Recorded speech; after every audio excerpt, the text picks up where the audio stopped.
लेकिन 90% इम्कान इस बात का है कि रिक्शे में सरवत की छोटी बहन नुसरत बैठ कर गई है। यार तुम्हें धोखा या वहम हुआ होगा। आजकल तुम्हारे जहन में रात दिन यही बातें गर्दिश कर रही हैं। ऐसी कैफियत में इस तरह के नजरी धोखे होते हैं, लेकिन ये ऐसी नामुमकिन बात तो नहीं है इमरान। हमारे पास सबूत है कि 4-5 महीने पहले तक सरवत यहाँ पाकिस्तान में मौजूद थी और आइन मुमकिन है कि अब भी हो। अगर सरवत यहाँ हो सकती है तो नुसरत भी हो सकती है, बल्कि हो सकता है कि नासिर भाई भी हो। तुमने कब देखा सरवत की बहन को? जब वो रिक्शे में बैठ रही थी। वह मरकरी स्ट्रीट लाइट है, मुझे सब कुछ साफ दिखाई दे रहा था। मेरा ख्याल है हमें वापस थानवी साहब के पास चलना चाहिए, वो इसके बारे में सब कुछ बता सकते हैं। हम वापस शाह जमाल की उस कोठी में पहुंचे। थानवी साहब के बेशतर अकीदतमंद और मरीज रुखसत हो चुके थे। थानवी साहब के 2 मुरीद और इमरान का मोहल्लेदार जमील परेशानी से गैराज में खड़े हुए थे। हमें देखा तो वो लपक कर हमारे पास आए। वो जानना चाहते थे कि हम यूं आनन फान किसके पीछे गए थे। हमने इन लोगों को तो कुछ नहीं बताया था। हम थानवी साहब के सामने सारी बात खोल दी। थानवी साहब ने सब कुछ तवज्जो से सुना। आखिर में बोले, मैंने आज तकरीबन 25-30 मरीजों को देखा है। इनमें 8-10 औरतें भी थीं। अक्सर बीवियां अपना नाम बता देती हैं, लेकिन इनमें नुसरत का नाम तो मेरे सामने नहीं आया। लड़की का लिबास क्या था? मैंने कहा, जहां तक मैंने देखा है उसने गुलाबी रंग की कढ़ाईदार शाल ले रखी थी। स्वेटर शायद सफेद था। थानवी साहब ने अपने मुरीद खास फरीद को आवाज दी, फरीद अंदर आओ। दरमियानी उम्र का एक बारेज शख्स दस्त बस्ता अंदर दाखिल हुआ और मुअद्दब खड़ा हो गया। थानवी साहब ने पूछा, आज नुसरत नाम की एक लड़की यहाँ आई थी? वो अकेली थी। उसने गुलाबी शाल और सफेद स्वेटर पहन रखा था शायद। फरीद ने असबात में सर हिलाया, जी हजरत, गुलाबी शाल वाली एक बीबी औरतों वाले हिस्से में बैठी हुई थी, लेकिन मेरा ख्याल है कि आज उसकी बारी नहीं आई। जो आखिरी टोकन नंबर मैंने आपके पास भेजा वो 30 था। इसके बाद भी 10-12 टोकन और थे, लेकिन फिर आपके मेहमान आ गए। ठीक है, तुम जाओ, अहमद थानवी साहब ने कहा। फरीद उल्टे पांव चलता हुआ बाहर निकल गया। थानवी साहब ने कहा, अगर आज उसकी बारी नहीं आई तो हो सकता है कि वो कल आए। तुम्हें परेशान होने की जरूरत नहीं। मुझे उम्मीद है कि यहाँ उससे तुम दोनों की मुलाकात जरूर होगी। अगले 18 घंटे मैंने और किसी हद तक इमरान ने भी बेहद बेचैनी में गुजारे। ये एहसास बेहद सनसनीखेज और सबर आजमा था कि सरवत जर्मनी में नहीं बल्कि हमारे आस पास ही कहीं मौजूद है। वो जिसके लिए मैं पल पल तड़पा था, जिसको मैं कभी भी भूला नहीं था। ना अपनी खुद फरामोशी के अंधेरों में, नंदल पानी के हंगामों में, नजरगाह की कत्लगाहों में। जूं जूं सुबह हुई थी, जूं जूं दिन ढला था, जूं जूं रात ने आंचल फैलाया था, मैंने उसे याद किया था। उससे मिलने की आरजू की थी। उस रात मैं बालू को देर तक गोद में उठाए कोठी के पाए बाग में घूमता रहा, उसके नरम गाल चूमता रहा। ये बालू जैसे मेरे लिए माजी और मुस्तकबिल का संगम था। बालू के एक तरफ सुल्ताना की यादें थी और दूसरी तरफ सरवत की। मैडम सफूरा अपनी लाल कोठियों में वापस जा चुकी थी। इकबाल भी जा चुका था। तहम नूरी और सफिया यहीं पर थी। शाहीन का भाई जफर अपने हॉस्पिटल चला गया था। शाहीन भी जाना चाहती थी, मगर इमरान ने उसे जाने नहीं दिया। मेरी तवक्का के मुताबिक इमरान ने किराए का वो घर खाली कर दिया था जहाँ शाहीन और जफर अहमद हमारी आमद से पहले रह रहे थे। जलानी के जरिए शाहीन और जफर का सारा सामान भी यहीं पर मंगवा लिया गया था। अब यहाँ दिन में कई बार इमरान और शाहीन की नोक झोंक देखने को मिलती थी। अगले रोज मैं और इमरान दोपहर 1 बजे ही पीर अहमद थानवी साहब की रहायशगाह पर पहुंच गए। चौधराइन और उसके बेटे नियाज़ से भी मुख्तसर मुलाकात हुई। चौधराइन हम दोनों के सामने और खास तौर से इमरान के सामने बिच बिच जा रही थी। कल वाले वाकयात के बाद नियाज़े की हालत कुछ बेहतर लगती थी। वो हड्डियों का ढांचा 2-3 तकियों के सहारे बैठा गंदम का तलिया खा रहा था। उसने इमरान से नजर नहीं मिलाई। हम जब तक वहां रहे वो कुछ बोला और ना ही उसने अपना सर उठाया। उसकी छाती पर पट्टियां बनी हुई थी। कई एलोपैथिक दवाएं करीबी मेज पर पड़ी थी। दूसरे कमरे में आकर मैंने इमरान से पूछा, यार इस नियाज़े की बीमारी है क्या? कल तुमने कैंसर की बात की थी। छाती का कैंसर वगैरह तो फेफड़ों में होता है ना? इसने छाती के ऊपर पट्टियां बांध रखी हैं। इमरान ने कहा, यह छाती के अंदर का नहीं, पस्तान का कैंसर है।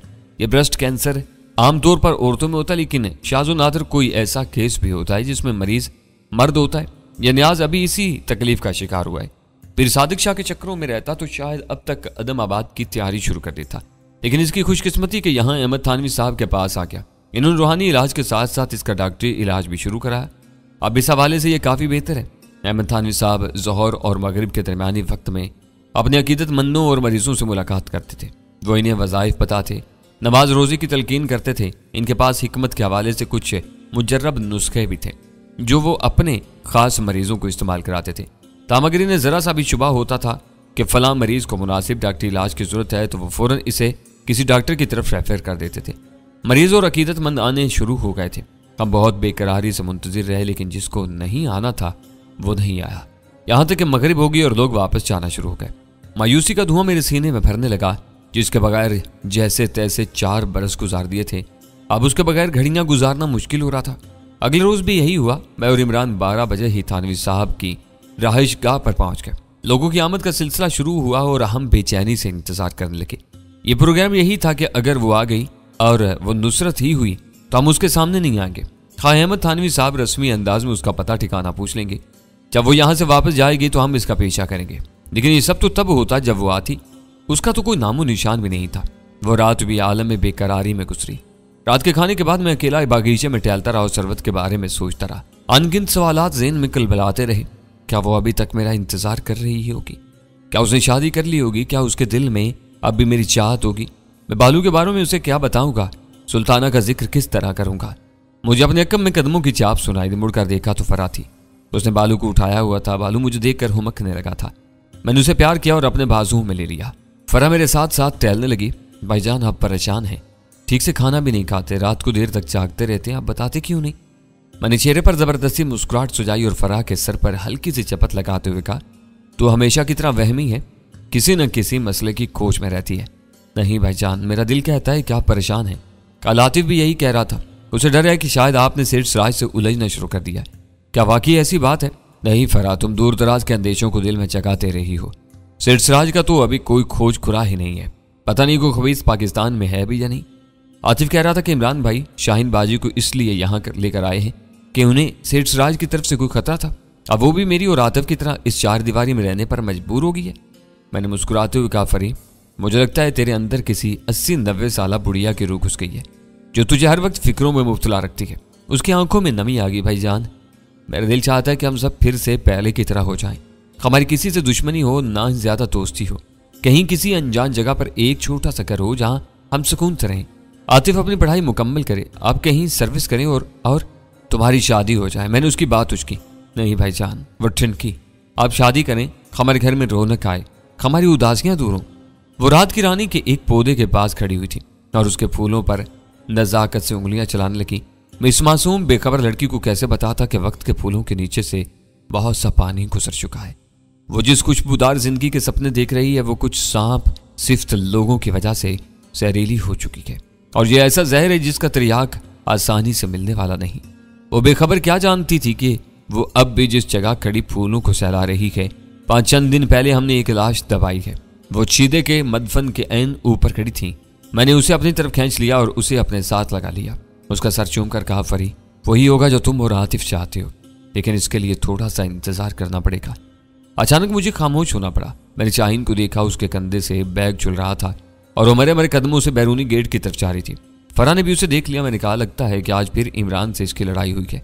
इतने में इमरान भी नजर आ गया। वो शाहीन के पीछे गया। वही खलंटरा सा जाना पहचाना अंदाज था उसका। उसके हाथ में कोई काली सी चीज थी, यूं लगा जैसे कोई चर्मी थैला वगैरह है। उसने शाहीन को आवाज दी, फिर उसके करीब पहुंचकर ये काली सी शय उसके सामने फेंक दी। हम ये देखकर हैरान हुए कि वो एक काली बिल्ली थी। वो शाहीन के सामने से गुजर कर दरख्तों में हो चलोगी। हम इमरान और शाहीन के पास पहुंचे। वो उसे कह रहा था, देखो ये बिल्कुल अच्छा शुगर नहीं है। काली बिल्ली तुम्हारे सामने से गुजर गई है। अब तो तुम्हें बिल्कुल भी नहीं जाना चाहिए। अगर तुम्हारा जाना बहुत ही जरूरी हो गया है तो सुबह मैं तुम्हें छोड़ आऊंगा। फुतन कर बोली, इस मेहरबानी की जरूरत नहीं, मुझे अभी जाना है। लेकिन बिल्ली, मैंने करीब पहुंच कर कहा, बिल्ली तुमने खुद छोड़ी है इमरान और जानबूझकर शाहीन के सामने फेंकी है।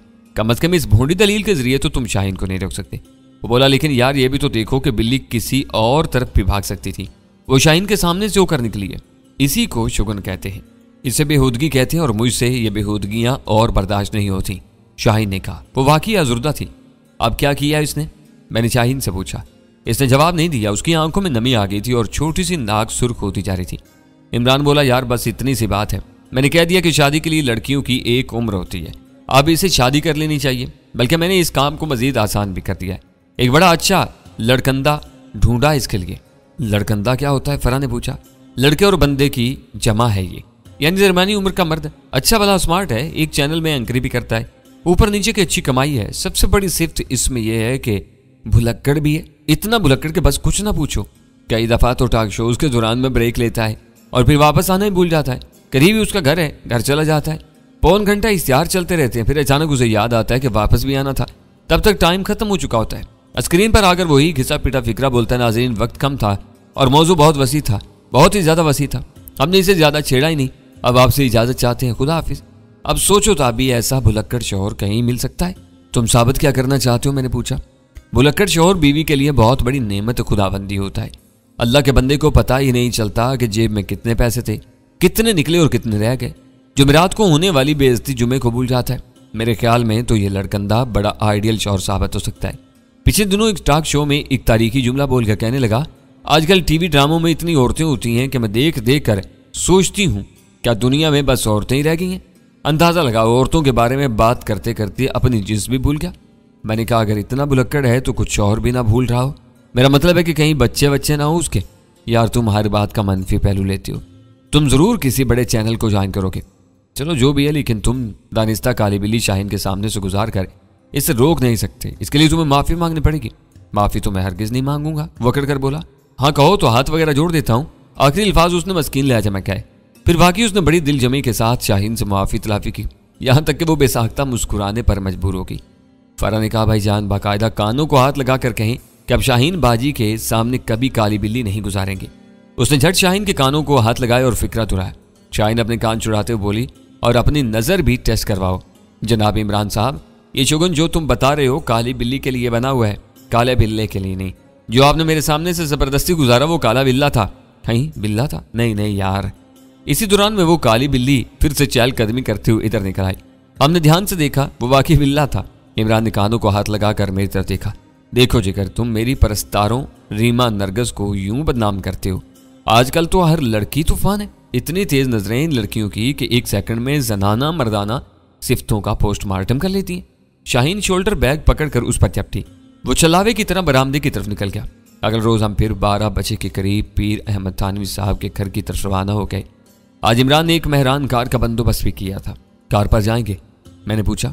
नहीं यार, कार पर तुम जाओगे, मैं मोटरसाइकिल पर रहूंगा। वो क्यों? हमें कोई रिस्क नहीं लेना। वो संजीदगी से बोला, अगर वो लड़की आ जाती है तो हम दोनों इसका पीछा करेंगे। अगर कोई एक उसे मिस भी कर दे तो दूसरा तो पीछे लगा रहे। लेकिन हो सकता है कि अहमद थानवी साहब ही उससे सारा पता ठिकाना पूछ लें। देखो जिस फिक्रे में हो सकता है आए, इस पर भरोसा ज्यादा नहीं करना चाहिए। इस दिन हम अलहदा सवारी पर अहमद थानवी साहब के घर पहुंचे और इस रोज हम कामयाब भी रहे। 3 बजे के करीब एक रिक्शा कोठी के मेन गेट के सामने रुका और इसमें से उसी दिन वाली चादर पोश लड़की उतरी। उसका निस्फ से जायद चेहरा चादर के पल्लू में छुपा हुआ था। फिर भी मैंने उसे पहचान लिया, वो नुसरत ही थी। उसका जिस्म और चेहरा पहले से जरा भर चुका था। बहरहाल मैं उसे शनाख्त करने में गलती नहीं कर रहा था। मेरा दिल चाह रहा था कि मैं दौड़कर नुसरत के पास पहुंचूं, उसे चानों से पकड़कर झंझोड़ूं और पूछूं क्या बताओ कि सरवत कहाँ है। लेकिन मैं जानता था मुझे सब्र करना है। नुसरत से बराह रास्त बात करने से पहले हम जितना भी जान सकते वह हमारे लिए बेहतर था। 5 बजे के लगभग नुसरत की मुलाकात अहमद थानवी साहब के साथ हुई और उसके कुछ ही देर बाद वो वापस चल दी। हस्बे साबिक उसने एक रिक्शे का इंतखाब किया था। रिक्शा रवाना हुआ तो हम दोनों मुनासिब फासले से उसके तहक्कुम में थे। इमरान मोटरसाइकिल पर आगे था, मैं कार में थोड़ा सा पीछे था। रिक्शा मुख्तलिफ सड़कों से गुजरकर गार्डन टाउन के इलाके में आया और फिर एक शानदार कोठी के सामने रुक गया। नुसरत उतरी और किराया अदा करके अंदर चली गई। हम थोड़ा आगे जाकर सर्विस रोड पर खड़े हो गए। इमरान मोटरसाइकिल छोड़कर गाड़ी में आ बैठा। नेम प्लेट पढ़ी है तुमने? इमरान ने पूछा। हाँ, किसी जमशेद नागी के नाम की थी। ये नागी साहब कौन हो सकते हैं? अल्लाह जाने, हो सकता है कि यह मालिक मकान का नाम हो। मेरे ज़हन में मुख्तलिफ सवालात सर उठा रहे थे। ये नागी साहब कौन हैं? क्या यहाँ सरवत से मुलाकात हो सकती है? क्या भाई नासिर से यहाँ मुलाकात हो सकती है? हमें वहाँ खड़े करीबन 15-20 मिनट हुए थे कि एक सुजुकी स्विफ्ट कोठी में से निकली। सुजुकी कार को जो अधेड़ उम्र शख्स चला रहा था वो शक्ल सूरत से ड्राइवर ही लगता था। पिछली नशिस्त पर एक अकेली खातून बैठी थी। हमें फकत उसके हल्के ब्राउन लिबास की झलक दिखाई थी। जब गाड़ी टर्न लेकर हमारी तरफ आई और हमारे पास से गुजरी तो मेरे 14 तबक रोशन हो गए। पिछली नशिस्त पर खातून नहीं, एक जवान सा लड़की बैठी थी और वो कोई और नहीं सरवत थी। वो 100% सरवत थी। मेरी नजरें उसके बारे में धोखा खा ही नहीं सकती थी। मैंने अपना चेहरा अखबार की ओट में कर रखा था। वैसे भी सरवत ने इधर उधर देखने की जहमत नहीं की थी। जो ही सफेद सुजुकी कार आगे निकली, मैंने अखबार नीचे रखकर गाड़ी स्टार्ट की और पीछे रवाना हो गया। और मेरी मोटरसाइकिल? इमरान पुकारा। भाड़ में जाए मोटरसाइकिल, मैंने लर्जा आवाज में कहा। कौन थी? सरवत है। मैंने सनसनीखेज लहजे में इंकिशाफ किया और मेहरान को स्विफ्ट कार के पीछे डाल दिया। मेरा दिल जैसे कनपट्टियों में धड़क रहा था। करीबन 10 मिनट में हम गुलबर्ग की लिबर्टी मार्केट में आ गए। गाड़ी एक शॉपिंग मॉल के एन सामने पार्क हुई। ड्राइवर ने जल्दी से उतरकर अकबी दरवाजा खोला और सरवत बाहर निकलकर शॉपिंग मॉल में दाखिल होगी। वो हमेशा की तरह बिल्कुल सादा से लिबास में थी। चेहरा भी मेकअप से खाली था, लेकिन उसकी अंदरूनी खूबसूरती और कशिश उसके चेहरे पर रोशनी बनकर बिखरी हुई थी। ये मेरे जाने पहचाने खदोखाल थे, ये मेरी जानी पहचानी चाल ढाल थी। भाई वाह, इनके बारे में जैसा सुना था वैसा ही पाया। इमरान ने बेतकल्लुफी से कहा। अब क्या करना है? मैंने यहाँ पे हुए लहजा में कहा। मैं यहीं बैठता हूँ, तुम जाओ मोहतरमा के पीछे, इमरान ने कहा। मैं धड़कते दिल के साथ बाहर निकला और सरवत के पीछे चल दिया। पिछले 3-4 बरसों ने मुझे बहुत बदला था। मैं अब कोई कमजोर शख्स नहीं रहा था। खास तौर से इमरान के साथ और फिर जरगाह में होने वाली मार धाड़ ने मेरी पूरी केमिस्ट्री ही तब्दील करके रखती थी। फिर भी आज यूं सरवत को अचानक सामने देखकर और अब उसके पीछे आते हुए मुझे अपने जिस्म में लर्जिश महसूस हो रही थी। सरवत फर्स्ट फ्लोर पर पहुंची और गारमेंट्स वगैरह देखने लगी। इस दौरान में उसने एक छोटी सी मोबाइल कॉल भी सुनी। मैं उससे अपना फासला कम करता गया और बिल्कुल करीब पहुंच गया। एक काउंटर से वापस मुड़ते हुए उसने रुख फेरा तो मैं उसके सामने था। चंद लम्हे के लिए तो वो सख्ते से की कैफियत में रह गई। उसकी आंखों में खालीपन के सिवा और कुछ नजर नहीं आया। वो जैसे मुझे देख कर भी नहीं देख रही थी, लेकिन फिर दुनिया जहान की हैरत और सनसनी उसकी आंखों में सिमट आई।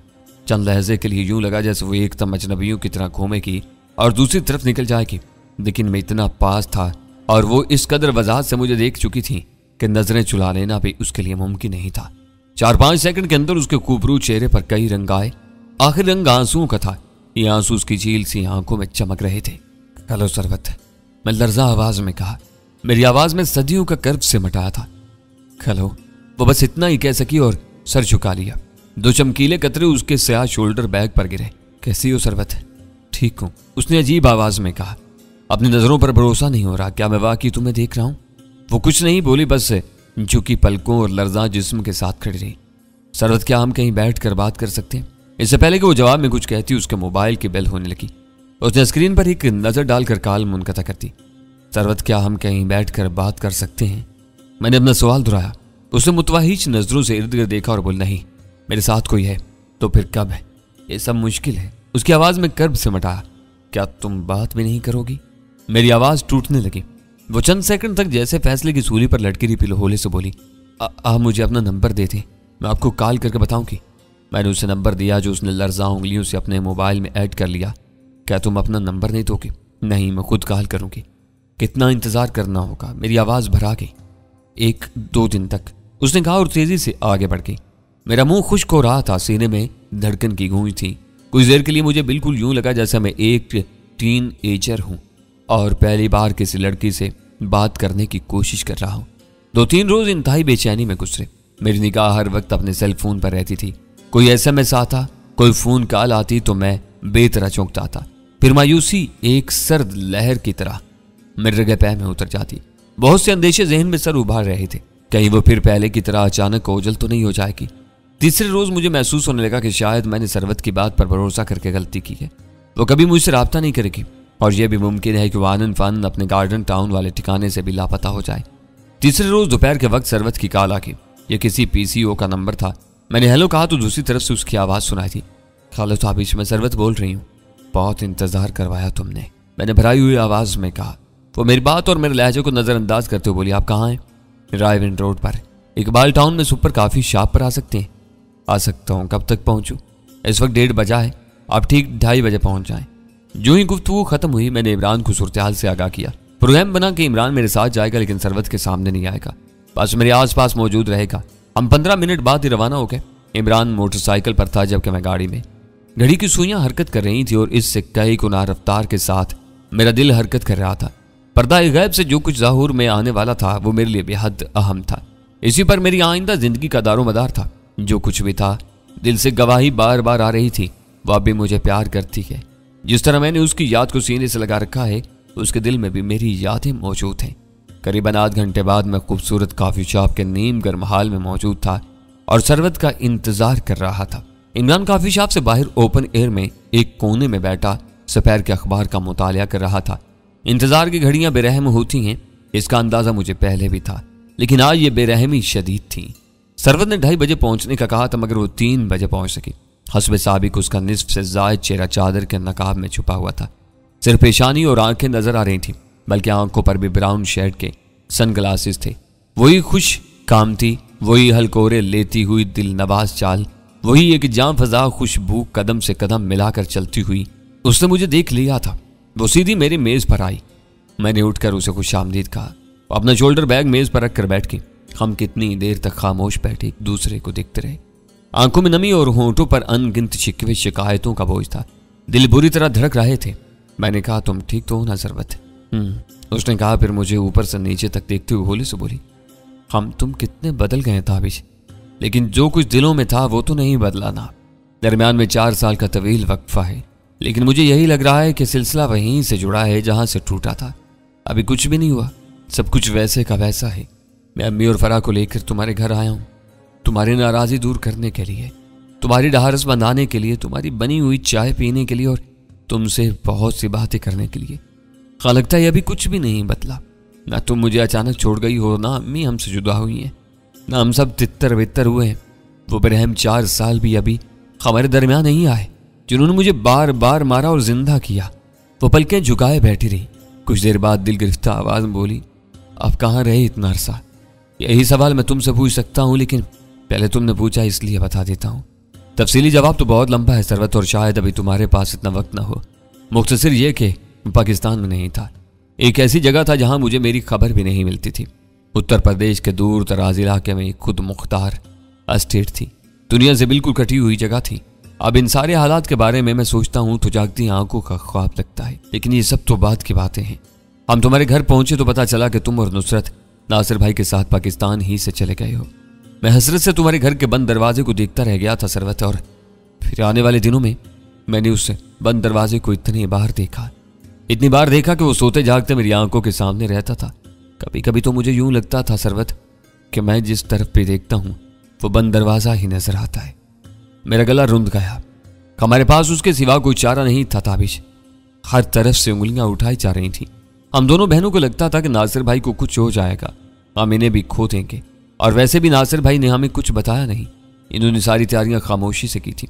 उन्होंने आखिर में मुझे कसम दी थी कि मैं आपको भी कुछ नहीं बताऊंगी, और मैं समझती हूँ ताबिश इन हालात में इसके सिवा कुछ चारा नहीं था। सरवत, क्या यहां से जाने के बाद भी तुम्हारे दिल में नहीं आया कि एक बार मुझसे राब्ता कर लो? सिर्फ एक बार मुझे हालात को संभालने का मौका दे दो। फांसी पाने वाले मुजरिम को भी फांसी से पहले पानी पिला देते हैं। तुमने तो मुझे अपनी शक्ल तक न दिखाई, आवाज तक न सुनाई।